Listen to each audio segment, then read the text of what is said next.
State-of-the-art research, industry-driven skilling, 100% placements. KL, deemed to be university. ప్రజాస్వామ్య పద్ధతిలో రాష్ట్రంలో దేశంలో ఎన్నికలు జరగాలని చెప్పి కేంద్ర ఎన్నికల సంఘం ప్రత్యేక దృష్టి సారించింది. కానీ దురదృష్టవశాత్తు ఆంధ్రప్రదేశ్లో కొందరు అధికారులు, కొందరు ఐఏఎస్ అధికారులు అధికార పార్టీ సర్వీస్గా మారిపోయారు. కొందరు ఐపీఎస్ అధికారులు ఆంధ్రప్రదేశ్లో పొలిటికల్ సర్వీస్గా మారిపోయారు. వీరందరి మీద గతంలోనే భారతీయ జనతా పార్టీ కేంద్ర ఎన్నికల సంఘానికి ఫిర్యాదు చేయడం జరిగింది. ఆ ఫిర్యాదులో భాగంగా నిన్న కేంద్ర ఎన్నికల సంఘం election commission of India 3 IAS అధికారులని, 6 మంది ఐపీఎస్ అధికారులని, దాంట్లో 5 మంది ఎస్పీలు, ఒక ఐజీ క్యాడర్ ఆఫీసర్ని ఎన్నికల విధుల నుంచి తప్పించడం జరిగింది. నేను మీ ద్వారా ఒకటి ప్రశ్నిస్తున్న అధికారులని, మీరు ప్రజల పక్షాన ఉండాలి తప్ప అధికార పక్షాన పక్కన కాకూడదు.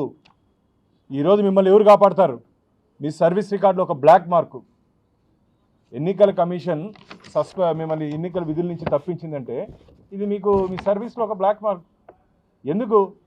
మీ ట్రైనింగ్లో మీరు నేర్చుకున్న విధానాల్లో ఇవి చెప్పారా అధికార పార్టీకి అండగా ఉండాలని? ఏరు దాటేదాకా ఏరు మల్లన్న, ఏరు దాటాక బోడి మల్లన్న అన్నారంట. ఇప్పుడు జగన్మోహన్ రెడ్డి ప్రభుత్వం అధికారులు పూర్తిగా తన కార్యక్రమాల్లో, సొంత కార్యక్రమాల్లో, పార్టీ కార్యక్రమాల్లో ఉపయోగించుకొని ఇప్పుడు వీళ్ళు బలైపోతే వీళ్ళు కాపాడడానికి ఎవరు లేరు. వీళ్ళే కాదు, రాబో రోజుల్లో ఇంకా చాలామంది అధికారుల మీద ఎన్నికల కమిషన్ చర్యలు తీసుకునే అవకాశం ఉంది. ముఖ్యంగా ఎక్కువ చిత్తూరు జిల్లాలో ఇక్కడ పనిచేస్తున్నటువంటి రెవెన్యూ డిపార్ట్మెంట్లో కొందరు అధికారులు, పోలీస్ డిపార్ట్మెంట్లో కొందరు అధికారులు మీద చర్యలు తొందరలోనే ఉంటాయి. భారతీయ జనతా పార్టీ పూర్తి నివేదిక ఆధారంగా కేంద్ర ఎన్నికల సంఘానికి మేము ఫిర్యాదులు చేయబోతున్నాం. అంతేకాకుండా కలియుగ ప్రత్యక్ష దైవమైన వెంకటేశ్వర స్వామి దగ్గర ఎగ్జిక్యూటివ్ ఆఫీసర్గా పనిచేస్తున్నటువంటి వ్యక్తి పూర్తిగా అధికార పార్టీ సేవలో ఉండిపోయారు. ఆయన స్వామివారి సేవలో ఉండి మీరు స్వామివారికి చేయండి అంటే అధికార పార్టీ సేవలు చేసుకుంటా ఉంటే ఎట్లా అండి? అందుకనే భారతీయ జనతా పార్టీ ఈరోజు కేంద్ర ఎన్నికల సంఘానికి టీటీడీలో ఇప్పుడు పనిచేస్తున్నటువంటి ఎగ్జిక్యూటివ్ ఆఫీసర్ మీద చర్యలు తీసుకోండి అని చెప్పి కేంద్ర ఎన్నికల సంఘానికి భారతీయ జనతా పార్టీ ఈరోజు ఇప్పుడే కంప్లైంట్ చేయడం జరిగింది. దీంట్లో భారతీయ జనతా పార్టీ ఏం చెప్తోందంటే, ఒక ఐఏఎస్ స్థాయి అధికారి తిరుమలలో ఎగ్జిక్యూటివ్ ఆఫీసర్గా ఉండాలి. గత కొన్ని సంవత్సరాలుగా ఆ సాంప్రదాయం కొనసాగుతూ ఉంటే ఇప్పుడు వచ్చినటువంటి ఈ ప్రభుత్వం తన మనుషుల కోసం నియమ నిబంధనలను సడలించి ఇక్కడ అధికారిని పోస్ట్ చేయడం జరిగింది. అంతేకాకుండా అధికారి వచ్చిన తర్వాత తిరుమలలో జాయింట్ ఎగ్జిక్యూటివ్ ఆఫీసర్ బాధ్యతలు నిర్వహించాల్సిన ఇంకో ఐఏఎస్ స్థాయి అధికారిని కూడా నియమించకుండా కేవలం అధికారాలన్నీ ఒకే వ్యక్తి చేతిలో పెట్టుకొని, తిరుమలలో ఉన్నటువంటి అధికారాలన్నింటినీ ఒకే వ్యక్తిలో చేతి పెట్టుకొని పూర్తిగా నియమ నిబంధనలకు వ్యతిరేకంగా అధికారి వ్యవహరించారు. టీటీడీ చరిత్రలో నేను కూడా తిరుమల తిరుపతి దేవస్థానాల్లో ఆ భగవంతుడి సేవలో 2 సంవత్సరాలు పనిచేయడం జరిగింది ధర్మకర్తల మండలి సభ్యుడిగా. టీటీడీలో ఎప్పుడూ లేనంటు విధంగా ఈ 8 నెలల కాలంలో ఏ రోజైతే కరుణాకర్ రెడ్డి గారు టీటీడీ చైర్మన్ అయ్యారో, ఏ రోజైతే వారు బాధ్యతలు స్వీకరించారో ఆ రోజు నుంచి పూర్తిగా టీటీడీ రాజకీయ రంగు పూర్తిగా, అదే సినిమాలో చూపిస్తారు పూర్తిగా చంద్రముఖి మారిపోయిందని, అట్లా పూర్తిగా రాజకీయ రంగు అయిపోయింది. మొదట్లోనే జగన్మోహన్ రెడ్డి 2019లో ముఖ్యమంత్రి అయిన తర్వాత కూడా 81 మందితో ధర్మకర్తల మండలి స్పెషల్ ఇన్వైటీస్ ఎక్స్ అఫీషియోతో 81 మందితో వారు నియమిస్తే భారతీయ జనతా పార్టీ ఆ రోజు కోర్టుకు వెళ్ళడం జరిగింది.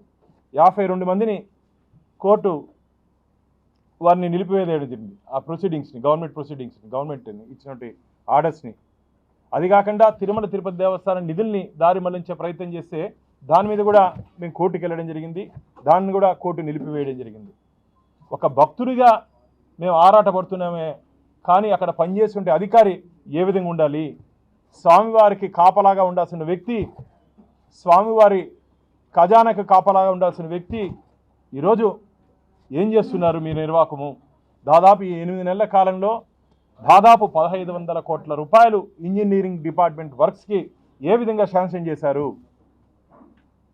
దాంట్లో ఈరోజు తిరుపతిలో కాంట్రాక్టర్ని అడగండి, ఏ కాంట్రాక్టర్ అయినా టీటీడీ కాంట్రాక్టర్ని పోయి అడగండి. సివిల్ వర్క్స్లో 10%, రోడ్డు వర్క్స్లో 15% చైర్మన్కి ఇస్తే తప్ప, డబ్బులు ముందే అందజేస్తే తప్ప మా పనులు ముందుకు పోవట్లేదు, పనులు కూడా మొదలు పెట్టట్లేదని కాంట్రాక్టులు అనేక ఫిర్యాదులు చేస్తున్నారు. ఈవోగా ఉన్నావే, నీకు తెలియదా నియమ నిబంధనలు? సత్రం ఒకటో సత్రం, రెండో సత్రం, ఒకసారి దాన్ని మొత్తం డీటెయిల్స్ తీయమని చెప్పండి, రమ్మని చెప్పండి, చర్చ కూర్చుందాం. కపిల్ తీర్థం దగ్గర, నంది దగ్గర ఆ పక్కొకరు ఈ పక్కొకరు కూర్చుందాం. మీ 8 నెలల కాలంలో మీరు చేసినటువంటి అన్ని డీవియేషన్స్ని మేము విత్ ఎవిడెన్స్ ప్రూవ్ చేస్తాం. దానికి ఇంకా లైఫ్ ఉంది. టీటీడీ ఇంజనీరింగ్ డిపార్ట్మెంట్లో ఫైల్ రన్ అయింది, దాని మీద ఇంకా లైఫ్ ఉంది. ఇంకా దాదాపు 15-20 సంవత్సరాల యాత్రికులకి అక్కడ సర్వీస్ చేసే అవకాశం ఉందని తెలిసి కూడా ఎందుకు దాన్ని యుద్ధ ప్రాతిపదికన దాన్ని తొలగించడం జరిగింది? దాన్ని దాదాపు 500 కోట్లతో కేవలం ఆ 50 కోట్ల కమిషన్ కోసం ఇంకా 20 సంవత్సరాలు యాత్రికులు ఉపయోగపడే సత్రాల్ని డెమాలిష్ చేయిస్తారా? అవసరం ఉన్నా లేకపోయినా యాత్రికులు తిరుగుతున్నారు కదా అని తిరుపతి టీటీడీ నిధులతో తిరుపతిలో అభివృద్ధి చేస్తామని చెప్పి ఎగిరేది కాదు. ప్రభుత్వం నుంచి తీసుకొని వచ్చి అభివృద్ధి చేయండి, మీతో పాటు మేము కూడా వచ్చి కొబ్బరి కొడతాం. టీటీడీ నిధులు తీసుకొని వచ్చి అత్త సొత్తు అల్లుడు దానం చేసినట్టు భక్తులు సమర్పించినటువంటి కానుకలు, మిత్రులారా, వెంకటేశ్వర స్వామి హుండీలో నిలువు దోపిడీ ఇస్తారు. అంటే మహిళలు మంగళసూత్రంతో సహా హుండీలు వేసే సాంప్రదాయం ఉంది వెంకటేశ్వర స్వామి దగ్గర. అలాంటి డబ్బును కూడా తీసుకొని వచ్చి మేము అభివృద్ధి చేశామని చెప్పి దాదాపు 180 కోట్ల రూపాయలు దాదాపు రోడ్ల మీద ఖర్చు పెట్టారంటే ఏ విధంగా న్యాయం జరగదు చెప్పండి? గతంలో ఉన్నటువంటి ఏ ఎగ్జిక్యూటివ్ ఆఫీసర్ అయినా సరే ఇలాంటి నిర్ణయాలు తీసుకున్నారా? మీకు మాత్రం ఏం ప్రత్యేకమైన ప్రేమ? మీకు అలా ఏదైనా ఉంటే వారి ఆఫీస్కి వెళ్ళి పని చేసుకోండి. వెంకటేశ్వర స్వామి ఆఫీసులో అవసరం లేదు. మీరు ఒకవేళ రాజకీయంగా మీరు ఎవరికైనా సేవ చేయాలి, అధికార పార్టీకి సేవ చేయాలి, జగన్కి సేవ చేయాలనుకుంటే మీరు డైరెక్ట్గా ఆఫీస్కి వెళ్ళి సేవ చేసుకోవచ్చు. టీటీడీ ఆఫీసర్కి ఇక్కడ సేవ చేయాల్సిన అవసరం లేదు. వాటిని అన్నింటినీ పొందుపరిచి స్పెషల్ ఫ్లైట్లలో బడా పారిశ్రామికవేత్తలతో తిరుగుతూ వారి దగ్గర నుంచి కోట్ల రూపాయలు అధికార పార్టీకి ఎన్నికల ఖర్చుకి వారి ద్వారా తీసి బదలాయిస్తున్నారని శ్రీవారి భక్తులు చెప్తున్నారు. కోట్ల రూపాయలు, 100 కోట్ల రూపాయలు. నువ్వు స్వామివారి సేవలో ఉన్నావా, జగన్ సేవలో ఉన్నావా? ఏంది ఇది? మంచిది కాదు అంటే అడిగేవాడు లేడనా? ఇది టీటీడీ ఎగ్జిక్యూటివ్ ఆఫీసర్గా ఇది మంచిది కాదు. వెంటనే కేంద్ర ఎన్నికల కమిషన్ దీని మీద గట్టి చర్యలు తీసుకోవాలని చెప్పి భారతీయ జనతా పార్టీ డిమాండ్ చేస్తోంది. ఈ మధ్య జగన్మోహన్ రెడ్డి గారు 12/3/24 కేంద్ర మంత్రికి ఒక లెటర్ రాశాడు. మిత్రులారా, తిరుమలలో పనిచేస్తున్నట్టు ఈవో సేవలు మాకు ఇంకా 6 వారాలు అవసరము. దేనికయ్యా? రాష్ట్రంలో సమర్థమైనటువంటి ఐఏఎస్ అధికారులు ఉన్నారు. ఇప్పటికీ టీటీడీలో పనిచేస్తున్నట్టు అనేక మంది జేఈఓలు సమర్థమైన అధికారులు ఉన్నారు. వారికి ఛార్జ్ ఇవ్వండి. వారంతా కనపడలేదా? కేవలం ఇప్పుడు నుండి ఈవో మాత్రమే కనపడుతున్నాడు మీకు. ఏం జగన్మోహన్ రెడ్డి గారు ఇది? ఇంత ప్రేమ నేను ఎక్కడ చూడలేదు. దేనికి? మీ కార్యాలయంలో పెట్టుకోండి, తీసుకొని వచ్చి వైసీపీ కార్యాలయంలో పెట్టుకోండి, మాకే అభ్యంతరంలే. టీటీడీలో వీరి సేవలు కావాలంట లెటర్ రాశారు, అఫీషియల్ లెటర్ ఇది ముఖ్యమంత్రి కార్యాలయం నుంచి. వారి సేవలు మాకు ఇంకా అవకాశం కావాలి, ఎండాకాలం భక్తులు ఎక్కువ వస్తారు, ఈయనైతే బాగా చేస్తారు అంటే ఇంకెవరు చేయలేరా? అంటే మిగతా ఆఫీసర్ల మీద మీకు సదాభిప్రాయం లేదా? ఒక డిప్యూటీ స్థాయి అధికారి మెయింటైన్ చేయగలుగుతాడు. టీటీడీలో ఉదయం సుప్రభాత సేవ నుంచి ఏకాదశి సేవ వరకు అంకిత భావంతో పనిచేస్తున్నట్టు చాలామంది అధికారులు ఈ పోస్టుని హ్యాండిల్ చేయగలుగుతారు. ఇప్పుడు ఈవోనే కాదు, చాలామంది అధికారులు ఈరోజు టీటీడీని, భక్తులు ఇంతమంది వస్తున్నారంటే, ఇన్ని లక్షల మంది పెరుగుతున్నారంటే ఈవోలు వచ్చిపోయిన దానివల్ల కాదు మిత్రులారా, టీటీడీలో పనిచేస్తున్నటువంటి ఆ ఉద్యోగస్తుల వల్ల, వారి సేవల వల్ల అంకిత భావంతో భక్తులకు సేవ చేస్తున్న కారణంగా స్వామివారి మీద నమ్మకంతో, స్వామివారి మీద భక్తితో వీరు చేస్తున్న సేవలో భక్తులు వస్తున్నారు. అంతే తప్ప 2 సంవత్సరాలు 3 సంవత్సరాలు ఉన్నటువంటి ఈవోల మీద ఎప్పుడు సంస్థ ఆధారపడదు. ముఖ్యమంత్రిగా ఉన్నటువంటి నీకు ఆ మాత్రం తెలియదా? భారతీయ జనతా పార్టీ ప్రశ్నిస్తుంది, ఎందుకు, ఏ ఎజెండాతో మీరు కంటిన్యూ చేయాలని చెప్పి లెటర్ రాశారు? అక్కడ తిరుమలలో ఉండి అధికారులను అందరినీ మేనేజ్ చేసుకుంటా ఈ ఎన్నికల్లో పూర్తి స్థాయిలో ధనబలం, అంగబలం, అర్ధబలం అన్నీ సమకూర్చేదానికి అధికారి అండగా ఉన్నారని చెప్పి అనేక ఫిర్యాదులు ఉన్నాయి. కాబట్టి వెంటనే కేంద్ర ఎన్నికల సంఘం దీని మీద చర్యలు తీసుకోవాలని చెప్పి భారతీయ జనతా పార్టీ డిమాండ్ చేస్తుంది. రాబో రోజుల్లో ఖచ్చితంగా కేంద్ర ఎన్నికల సంఘం భారతీయ జనతా పార్టీ విజ్ఞప్తిని స్పందిస్తుందని చెప్పి మేము ఆశాభావం వ్యక్తం చేస్తున్నాం. చాలా ల్యాబ్స్ ఉన్నాయి. తిరుపతి మున్సిపల్ కార్పొరేషన్కి 1% నిధులంట. మిత్రులారా, తిరుపతి మున్సిపల్ కార్పొరేషన్కి 1% నిధులు ఏది టీటీడీ బడ్జెట్ నుంచి. ఇంకా మేము ఎక్కువ మాట్లాడితే వేరే విధంగా ఉంటుంది. భారతీయ జనతా పార్టీ సంస్కారమైనటువంటి పార్టీ కాబట్టి మేము ఎక్కువ మాట్లాడకుండా మా పరిధిలో మేము మాట్లాడుకుంటున్నాం. మీ ఇంట్లో డబ్బు కాదు అది. ఇంట్లో డబ్బు అయితే తీసుకొని ఖర్చు పెట్టుకోండి. వెంకటేశ్వర హుండీలో మేము కూడా పోయినప్పుడు 500, 1000, 10,000 వేసిన ఉంటే భక్తులుగా మేము ప్రశ్నిస్తున్నాం. క్రిస్టియన్ మిషనరీ నుంచి కానీ, వర్క్ బోర్డు నుంచి కానీ ₹1 అయినా సరే ప్రభుత్వ కార్యక్రమాలు ఖర్చు పెట్టే ధైర్యం, దమ్ము లేని ప్రభుత్వం టీటీడీ ఖజానా మీద ఎట్ట కన్నేస్తుందండి? ఆ 1% నిధులు కేటాయించమని ప్రతిపాదన పంపించింది కదా బోర్డు. ప్రభుత్వం ఎందుకు రిజెక్ట్ చేసింది? రాష్ట్ర ప్రభుత్వం ఎందుకు రిజెక్ట్ చేసింది? పూర్తిగా భక్తుల దగ్గర నుంచి, మఠాధిపతుల దగ్గర నుంచి, పీఠాధిపతుల దగ్గర నుంచి వ్యతిరేకత వచ్చిన కారణంగా ఆ 1% నిధుల్ని ప్రభుత్వం వెనక్కి తీసుకునింది. ఏ రాయి అయితే పళ్ళు రాళ్ళు కొట్టుకునేదానికని మళ్ళీ ఇంకో దొడ్డిదారిలో ₹100 కోట్ల తిరుపతి శానిటేషన్ అని కొత్త ప్రయోగం చేశారు. దాని మీద కూడా భారతీయ జనతా పార్టీ, నేనే, మా లీగల్ అడ్వైజర్ అజయ్ కుమార్, మేము కోర్టుకు వెళ్ళాం. కోర్టులో స్టే ఇచ్చింది. మీరు చేసేది సక్రమంగా ఉంటే కోర్టు కూడా మీకు సపోర్ట్ చేసేది. మీరు చేసుకుంటే అక్రమ కార్యక్రమాలు కాబట్టి, ధర్మం మా పక్కన ఉంది కాబట్టి కోర్టు మాకు సపోర్ట్ చేసింది. దాన్ని అర్థం చేసుకోకుండా ఇంకో ముఖ్యమైన విషయం మిత్రులారా, అధికార పార్టీ నాయకులకి ప్రత్యేక వసతులు, ప్రత్యేక దర్శనాలు. అధికార పార్టీ ఇన్ఛార్జికి ఉన్న టికెట్లు ఇస్తారండి. ఎమ్మెల్యేల కోట, ఎంపీల కోట అన్నారు, సంతోషం, సరే, ప్రజాప్రతినిధులు వాళ్ళకి ఏదో కోటా ఉంటుంది. అధికార పార్టీ ఇన్ఛార్జీలు కూడా నా దగ్గర ఉంది 10 శుభదం 10 బ్రేకు. ఓటు బ్యాంకు రాజకీయాలను కూడా కొండతో ముడిపెడుతున్నారు. ఓటు బ్యాంకు రాజకీయాలని ఆ కాన్స్టిట్యున్సీలో లెటర్ ఇస్తే దర్శనం జరుగుతుంది కాబట్టి ఓటు బ్యాంకు రాజకీయాలతో పూర్తిగా రాజకీయ పునరావాస కేంద్రంగా తిరుమలని మార్చేశారు. మారిపోయింది కూడా. కాబట్టి ఈ కబంధ హస్తాల నుంచి బయటపడాలని చెప్పి భారతీయ జనతా పార్టీ అనేక సంవత్సరాల ఉద్యమం చేస్తూ ఉంది. ఇది ఎన్నికల సమయం కాబట్టి మేము ఉద్యమం కాకుండా త్రూ ప్రాపర్ ఛానల్ కేంద్ర ఎన్నికల సంఘానికి మేము ఫిర్యాదు చేస్తాం. ఖచ్చితంగా దీని మీద ఒక పాజిటివ్ రిజల్ట్ తొందరలోనే ఉంటుందని చెప్పి ఆశాభావం వ్యక్తం చేస్తూ, వీరు కాకుండా చాలామంది అధికారులు ఇంకో 2-3 రోజుల్లో జిల్లాలో పనిచేస్తున్న అధికారుల లిస్టు కూడా తీసాము. వారి సర్వీసులను కూడా అధికార పార్టీకి సర్వీస్గా మార్చిన అధికారుల సర్వీస్ నుంచి వాళ్ళు కూడా తొలగించే విధంగా భారతీయ జనతా పార్టీ తొందరలో ఇంకో కంప్లైంట్ కూడా కేంద్ర ఎన్నికల సంఘానికి ఇవ్వబోతాం. మేము స్వీకరిస్తున్నాం. ఒక 2-3 రోజుల్లో ఇక్కడ పనిచేసినటువంటి అధికార పార్టీ అభిమానులు, ప్రభుత్వంలో ఉన్నటువంటి అధికార పార్టీ అభిమానులు, ప్రభుత్వం దగ్గర జీతం తీసుకుంటూ అధికార పార్టీకి కొమ్ము కాసున్న అధికారులని లిస్టు తయారు చేస్తున్నాం. అందరి మీద కేంద్ర ఎన్నికల సంఘానికి ఫిర్యాదు చేయబోతున్నాం. ఖచ్చితంగా ఒక 10-15 రోజుల్లో భారీ మార్పులు.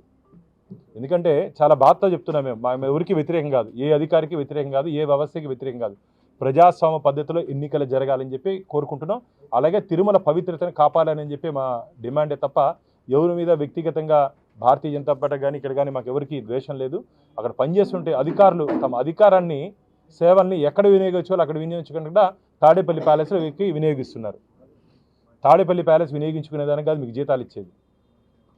కాబట్టి రాబో రోజుల్లో వీళ్ళ మీద క్రిమినల్ ఛార్జెస్ కూడా తీసుకునే అవకాశం ఉంది. వీళ్ళు ఇక్కడ ఏమేం చేశారో, వీళ్ళ ల్యాబ్స్ ఏమో పూర్తిగా మేము నివేదిక తయారు చేస్తున్నాం. ఖచ్చితంగా వీళ్ళ మీద క్రిమినల్ కేసులు కూడా, ఏదో సామెత ఉంది, పిల్లు సామెత, ఏదో పాలేదు ఎవరు చూడలేదనుకుంటారు. మా దగ్గర పూర్తి వివరాలు మా దగ్గర ఉన్నాయి. ఇది అయిన తర్వాత అది ఇక్కడ ఎవరెవరు ఉన్నారో వాళ్ళందరి మీద క్రిమినల్ ఛార్జెస్ మోపేదానికి కూడా మా దగ్గర ఆధారాలు ఉన్నాయి. దాని తొందరలోనే, ఎందుకంటే ఇప్పుడున్న ప్రభుత్వం మీద మాకు నమ్మకం లేదు, డీజీపీకి ఇస్తే న్యాయం జరగదు కాబట్టి దాన్ని ఎప్పుడు ఎక్కడ చేయాలో ఆ విధంగా చేసేదని మేము సిద్ధంగా ఉన్నాం. వాలంటరీ వ్యవస్థ రాకముందు పెన్షన్లు అందట్లేదా? ఈరోజు నరేంద్ర మోడీ గారు డైరెక్ట్ బెనిఫిట్ స్కీమ్ కింద దాదాపు 3 కోట్ల మందికి అందుతూ ఉంది. ఎందుకు ఆ ప్రక్రియలు అందించండి. ఈరోజు గ్రామ సచివాలయంలో ఉన్నారు కదా ఎంప్లాయీస్, వాళ్ళ ద్వారా ఇవ్వండి అంటే 3 రోజులు పడుతుంది సమయం. వీళ్ళు 1 రోజులు ఇచ్చేది 3 రోజులు పడుతుంది. మేము వాలంటరీ వ్యవస్థకు వ్యతిరేకం కాదు, కానీ వాలంటరీ పేరుతో అధికార పార్టీ వారిని ఏమార్చి అధికార పార్టీ సర్వీస్గా మార్చుకుంటున్నారు. ఎన్నికల్లో ఇది కేంద్ర ఎన్నికల కమిషన్ కూడా వారికి ఇవ్వడం జరిగింది కదా. ఎన్నికల విధుల్లో కానీ ఎన్నికల సంబంధించిన కార్యక్రమాలు వాళ్ళు పాల్గొనకూడదని అది ఒక అటానమస్ బాడీ. కాబట్టి పూర్తిగా ఇక్కడ రాష్ట్ర ప్రభుత్వం ఆపద్ధర్మ ముఖ్యమంత్రి వైఫల్యం చెందాడు. పెన్షన్లు వెంటనే అర్హులైన వారికి వెంటనే పెన్షన్లు అందించే దిశగా జిల్లా కలెక్టర్లు దృష్టి పెట్టాలి. ఎంత దురదృష్టం అంటే ఇక్కడ కలెక్టర్లు కూడా అధికార పార్టీ సర్వీస్గా మారిపోయినారు, కానీ దాని మీద ఆధారం ఉన్నటువంటి పెన్షన్ మీద ఆధారపడినటువంటి మనుషులు గుర్తు రావట్లే, అధికార పార్టీనే గుర్తొస్తుంది వాళ్ళకి. కాబట్టి వాళ్ళకి వెంటనే పెన్షన్ అందించే విధంగా ఇక్కడ జిల్లా యంత్రాంగం ప్రయత్నం చేయాలని చెప్పి భారతీయ జనతా పార్టీ డిమాండ్ చేస్తుంది. అక్కడ పనిచేసే అధికారికి గుడి అడ్డా కాదు, ఆయన అడ్డా కాదు. ఎవరు రావాలా ఎవరు రాకూడదని నిర్ణయించేదానికి ఆయనకి వాళ్ళ ఊర్లో గుడి ఉంటే, ఇప్పుడు ఎవరు ఇది అన్ని చక్రం తిప్పుతున్నాడు, ఆయనకి వాళ్ళ ఊర్లో గుడి ఉంటే కూడా ఎవరిని అడ్డుకునే ధైర్యం లేదు. ఆయన చేసే పనులు అన్నీ మేము తొందరలోనే పెట్టబోతాం. తొందరలోనే పూర్తి వివరాలతో ప్రజల ముందు భక్తుల ముందు పెట్టబోతున్నాం. నేను ప్రూవ్ చేయమని చెప్పండి. నేను ఛాలెంజ్ చేస్తున్నా, నేను ప్రెస్ క్లబ్లో ఛాలెంజ్ చేస్తున్నా. నా మీద ఎవరు ఆరోపణలు చేస్తున్నారు, ఇక్కడే కూర్చుంటా, వచ్చి చూపించమని చెప్పండి. ఊరికే అబద్ధాలు చెప్పి ఏదో మీడియాలో రాయిచ్చేది, తద్వారా మేము ఏదైనా బాధపడతాం. మేము ఏం బాధపడం, వెంకటేశ్వర స్వామి సర్వీస్లో ఉన్నాం. వెంకటేశ్వర స్వామి దగ్గర ఏ విధమైన తప్పు చేయలేదు. నేను దాన్ని నిరూపించేదానికి సిద్ధంగా ఉన్నావు. నువ్వు నీ అధికారాన్ని పక్కదారి పట్టించలేదని నువ్వు సిద్ధమా చెప్పు, కూర్చుందాం. నువ్వు సిద్ధమా చెప్పు, నీకు ధైర్యం ఉంటే రమ్మంటా అన్నా. నా మీద ఆరోపణలు చేస్తున్న అధికారిని రమ్మంటున్నా. ఛాలెంజ్. నువ్వు ఈ 4 సంవత్సరాల కాలంలో నీ కార్యాలయంలో ఏమేం జరిగింది, నీ సొంత పిఎల్ ద్వారా 3 పిఎని పెట్టుకొని అఫీషియల్గా టీటీడీ ఎంప్లాయీని ఆ ఫోన్కి ఎక్కడెక్కడి నుంచి మెసేజ్లు వచ్చినాయి, ఎవరెవరి నుంచి మెసేజ్లు వచ్చినాయి, ఎవరెవరికి దర్శనాలు చేయించినావు, ప్రోటోకాల్ పేరుతో ఉన్నటువంటి దర్శనాన్ని వీఐపీ దర్శనాన్ని టికెట్ తీసుకోమని చెప్పి ప్రోటోకాల్ దర్శనంలో ఎన్ని 100 మందిని పంపించావు, ఎంతమందిని పంపించినావు, పూర్తి వివరాలు నా దగ్గర ఉన్నాయి. నువ్వు అధికార దుర్వినియోగం చేసి మా మీద పడి ఏడిస్తే ఎట్లా? తప్పు చేసింది నువ్వు ఏడ్చాలా, మా మీద పడి ఏడిస్తే ఎట్లా? ఇది మంచిది కాదు. కాబట్టి నేనైతే ఖచ్చితంగా చెప్తున్నా, ఖచ్చితంగా ఎక్కడ కానీ నేను తప్పు చేయలేదు. నువ్వు నా మీద ఎవరు ఆరోపణలు చేస్తున్నావు, వాళ్ళు తప్పు చేశారని చెప్పి నిరూపించే ఆధారాలు నా దగ్గర ఉన్నాయి. తొందరలో మీడియా ముందు పెడతాను. వారి ఎక్కడెక్కడ ఏమేమి జరిగింది, ఎవరెవరు బెంగళూరు వాళ్ళు, బాంబే వాళ్ళు ఎక్కడెక్కడ డబ్బులు ఇచ్చారు, ఎంత డబ్బులు ఇచ్చారు, వివరాలు ఉన్నాయి. అన్ని నేను తొందరలో పెడతాను. మరిన్ని వీడియోస్ కోసం ఛానల్ ని సబ్స్క్రైబ్ చేయండి. లేటెస్ట్ అప్డేట్స్ కోసం వాట్సాప్ ఛానల్ ని ఫాలో చేయండి. అండ్ లింక్ డిస్క్రిప్షన్ లో ఉంది.